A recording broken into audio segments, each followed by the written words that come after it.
We got so excited by that idea that we just started pumping all these creative cycles into coming up with ideas and a concept.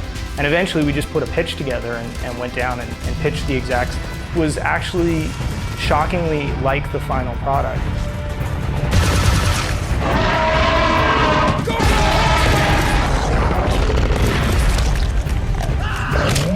They loved what we proposed and they gave us the gig. So it's a huge opportunity for us as Turok fans. Vancouver-based Propaganda Games successfully convinced the executives at Touchstone that they were the right developer for the job. I mean, it started with very much looking at it almost as if it was a movie script at first and saying, here are the characters and here's what's important to them and here's what the motivation is and how are they going to develop as they confront these different issues. We've only got 30 minutes till we touch down, so I'm only going to say this once. Our target is Roland Kane, leader of the legendary Wolf Pack. We had screenwriters from Hollywood come on board and help with treatments and do revisions. So it definitely was something that bubbled up from the inside, but that also was spread around and got a lot of experience and a lot of talented people looking at it, to look at the dialogue, to look at how the scenes came together. This near-future reimagining of the franchise places the gamer in the role of Joseph Turok. As a Black Ops soldier, Turok has engaged in many covert operations, the last of which, along with his Wolfpack compatriots, resulted in deaths that still haunt the beleaguered warrior. Now, as the most recent member of Whiskey Company, Turok's new mission is deeply personal. He and his squad look to apprehend Wolfpack's fallen leader. Hey, who's he? Hell if I know. Somebody get a bucket and mop. We got a new cleaner on board. This is an elite group that's fought together, and they don't need this outside presence coming in, so they don't even trust him at first. And when you're tossed out into a hostile environment that you're trying to survive, trust is really, really important. Turok's here to help us track Kane down. He's a former member of Wolfpack. Yeah, before he screwed him over. Blade, cannon! He can't be trusted.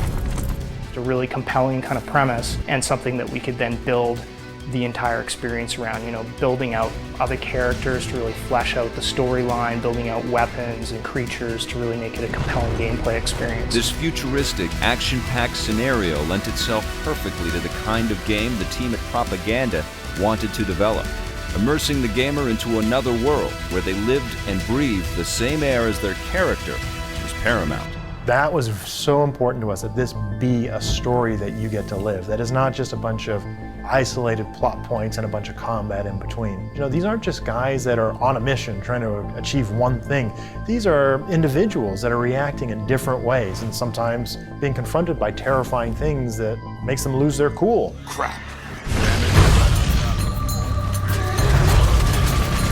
A great story does not necessarily make for a great game, especially when it comes to an action title like Turok.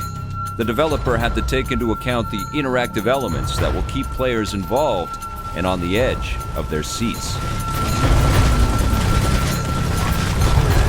Just in general, gameplay has to be foremost in all your decision making, and story basically takes its lead from gameplay and supports that. As a result, gameplay and story elements often needed to be modified in order to keep a balance between the story narrative and the interactive nature of gameplay.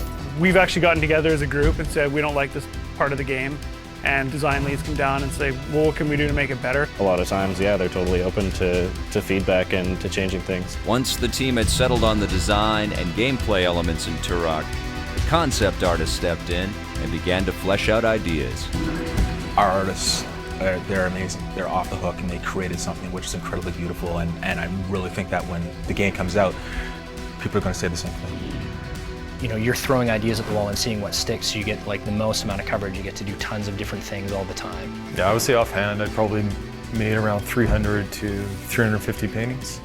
The artists at Propaganda didn't work alone, however. Artists worked alongside designers or producers to better understand what elements the team needed. A producer will come up to you with a brief, a creative brief for, say a vehicle or a character or something like that. You would, then concept out some ideas and then present it back to a group and sort of try and sell your ideas to that group. What ends up in the final product and what makes it so great is a collaboration between all of the people that are involved. Every conceivable detail began as a drawing of some sort, whether it was a thumbnail sketch of a piece of equipment, a a colorful painting of a landscape, or a detailed schematic of a weapon. It fell on the shoulders of the guys in this room. It was here that the team honed the visual and atmospheric style of the game. So what we wanted to do is take our jungles and make them scary. So we took a lot of inspiration from artists like Frank Frazetta, try and get that very swampy, misty, damp feel to the jungles, and try and make them very claustrophobic. We wanted to make sure that our environments really gave the AI a chance to shine. Like much of the development process, collaborative efforts figured prominently with the concept artists and their work. You know, say you concept a bunker or whatever, then they'll add their little touch and another person will add their little touch, and eventually it becomes like this great amalgamation of like all these creative minds come together. We take that story point and we talk with the concept artists about what it is we're trying to look for with mood, working with like the artists. They'll paint like a really cool inspirational piece, and then all of us level design, we're like, yeah, I can totally see that, you know, and then we sort of meet and iterate again, and we just sort of use that as a guideline. At Propaganda, we make a point of making sure that, you know, we work cross-discipline. So we have our sprint groups who are working together to get features in the game. So we'll have programmers, designers, you know, an artist and an animator all in the same group. Through it all, the team at Propaganda Games worked together on every aspect to ensure an end result that everyone was happy with and that everyone had a stake in. Stay tuned for more as we'll examine the lifeblood of the game, Turok's remarkable artificial intelligence, and meet the stars of the show, the dinosaurs. All this and more on the next installment of Awakening the Giants, The Making of Turok.